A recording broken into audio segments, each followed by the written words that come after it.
The Beating Altar, Haftarat, Tetzaveh. Today we'll work backwards.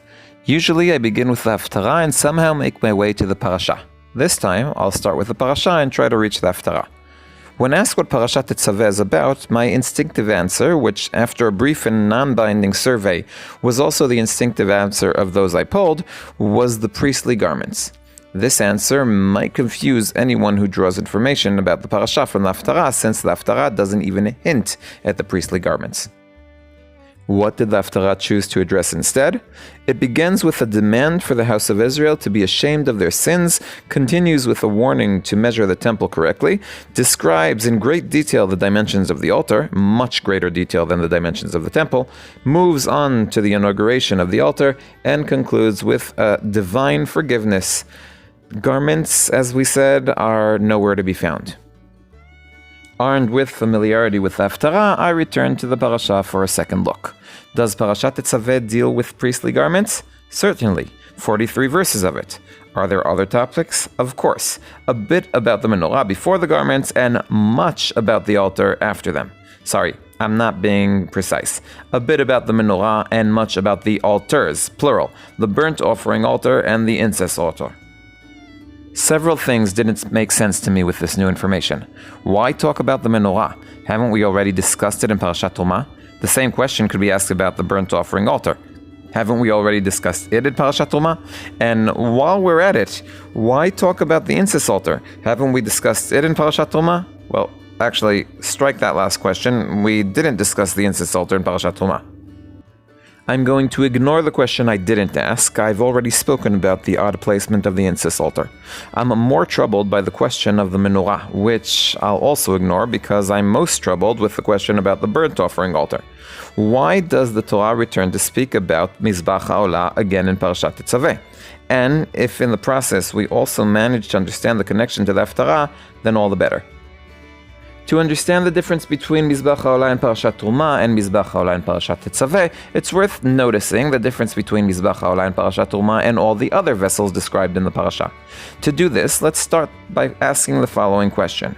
What's done with each vessel according to the Psukim? Well, the ark, the Aron, the testimony, the Edut is placed upon it, and Hashem convenes between the two Kruvim above it. The Lechem HaPanim is placed on the table. The menorah illuminates its center. Even the Mishkan itself, the vessels are placed in it. And the altar? The altar has no function. At least not according to Parashat Truma. It's just there. The altar in Parashat Tetzaveh is an entirely different creature. Blood is sprinkled on it. Fat kidneys and livers are burnt on it. It atones. It is atoned for. It sanctifies. It is sanctified. It becomes the beating heart of the Mishkan. It leaves all the other vessels, those that received functions in Parashat Truma, far, far behind. I don't want to address why we waited until now to discuss the purpose of the Mizbeach. In my opinion, it's related to the difference between the focus of Parashat Truma and that of Parashat Tetzaveh. More important to me is understanding this surge of energy. What causes the Mizbeach in Parashat Tetzaveh to function so much? What changed? And here we finally arrive to the Haftarah. The Haftarah chose to do two things. First, it connected the building of the altar to its inauguration, but that's related to the question I said I wouldn't address. The second thing the Haftarah does is focus us almost entirely on its purpose. How is the altar inaugurated? With blood and sacrifices. Why? To offer, to atone, and to sanctify.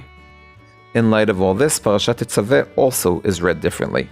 The story is not about the priestly garments, it's not even about the altar. The story is about the preparation for the central work of the Mishkan. The Kohanim need to begin offering sacrifices, so they need to draw near, they need to sacrifice themselves. They need to sanctify, so they need to be sanctified. They need to atone, so they need to be atoned for. What tools will they use? The garments and the altar. That's why that's what we're talking about. And so we don't forget that even holiness and atonement are not the main part of the story. The Haftarah opens with the shame they should feel for their sins and concludes with when the priests do all this, Hashem will accept their offerings, will accept the priests, and will accept us. In memory of my beloved and heroic student, Amichai Shimon ben Ishai and Bat Yerubin, Hashem Yikom Damo, Dovi Holtz, one who loves Tanakh.